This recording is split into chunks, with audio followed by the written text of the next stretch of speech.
Hey, what is going on, guys? My name is Luca Russian, and today I wanted to bring you guys the top 5 shotguns in Call of Duty Zombies history. And while I was actually making this list, I said to myself, well, this is probably going to be really easy, and this will be a really easy list to make, but no, it was actually super hard for me, because there's a lot of really good shotguns in Zombies history, and that's why I'm going to do some honorable mentions. So for our honorable mentions for the best shotguns in Call of Duty Zombies history, it's going to be the KSG, the Stakeout, and the double-barreled shotgun. They're all great weapons, but they had something that held them back. The KSG was that it's only ever been on Origins. Double-barreled shotgun was, it has to reload a lot, and it's not as strong as it should be for it being a double-barreled shotgun. It's good, but it's not as good, and same thing with the Stakeout, it's just really not all that powerful. But with all that out of the way, let's get right into the number 5 spot. Starting off our list at the number 5 spot is the KRM, and honestly it's such an underrated weapon, and a lot of that is due to the fact that it debuted in Shadows of Evil, and it was overshadowed by the Apothicon Servant, the Apothicon Sword, and all the other overwhelming additions that came to Shadows of Evil. Most people were focusing on those, so they didn't have time for this lowly wall weapon, and over time people have begun to use the KRM more and more. And the look of this weapon is second to none. I love the pump action on it. It has a ton of ammo. It's also a wall weapon, so that means that you can buy ammo as much as you want,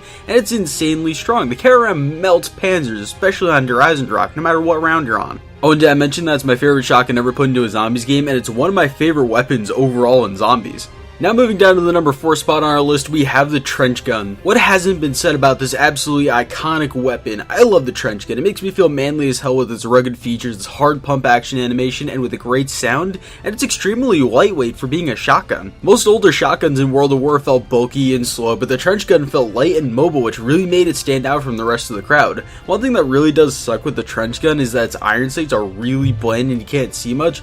Most of the time with the shotgun you're hip firing anyway, but the ADS always annoyed me, so I felt like I should mention it here on this list. By far though, it's the best shotgun that we had for a long time, all the way up until Black Ops 3.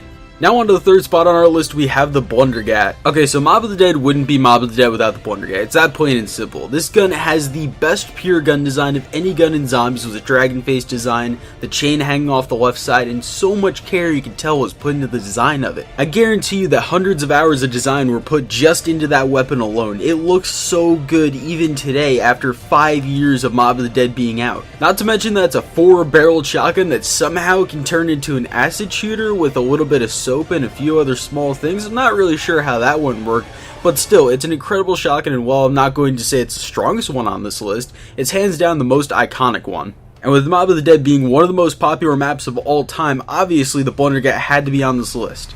On to the number 2 spot, we have the Breccie. Well, what can I say about the Breccie? It's strong as hell, it has a ton of ammo, and it single-handedly ruined Black Ops 3 multiplayer for a year and a half. But in all seriousness though, the shotgun is what most people use now for high rounds, especially for maps with bosses, because it destroys them. It doesn't matter what round it is. It would have been a crime for me not to put this on this list, because it beats out every other shotgun basically at high rounds for bosses. No other shotgun actually scales as high as damage other than this weapon. To be completely honest though, I'm not a huge fan of it. I prefer the KRM to this, because it has a lackluster design, and why use it when there's something else better in Black Ops 3? And speaking of, finally in our number 1 spot, we have the Haymaker. So as sad as this really is to say, the Haymaker is the best shotgun in Zombies of all time, and it's been nerfed 3 separate times and it's still the best. Treyarch has tried everything under the sun, from slowing down the fire rate on it, to making it actually weaker and doing less damage, to making double pack-a-punch abilities less effective with it, and it wouldn't actually activate as quickly when you actually shot this weapon. And with all that, it's still incredible. The Haymaker is a fully automatic shotgun with 25 rounds in the mag if it's upgraded, and it's a killing machine.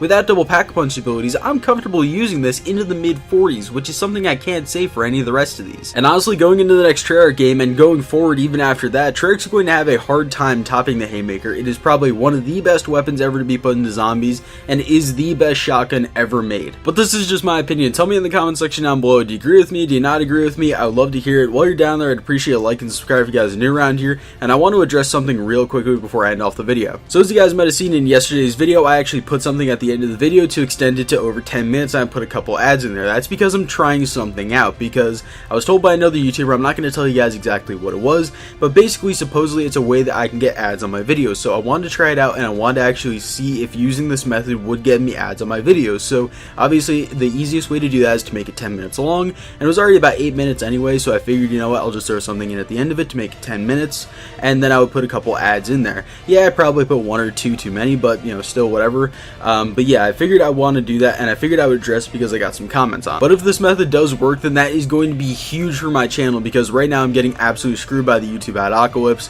and it's really hitting me worse than a lot of other people, even still after a lot of people have started to rebound. But basically, anyway, you know, that's a lot of people don't want to hear about that. I'm gonna end off the video here. Like I said, subscribe if you guys are new around here, turn on notifications, like the video, whatever, comment. I'd appreciate all that. We are really close to 10,000 subscribers. We are less than 100 away from it as the time I'm recording this video, but like I said, just subscribe, please do. Anyway, I love you guys, and I'll see you tomorrow. Peace.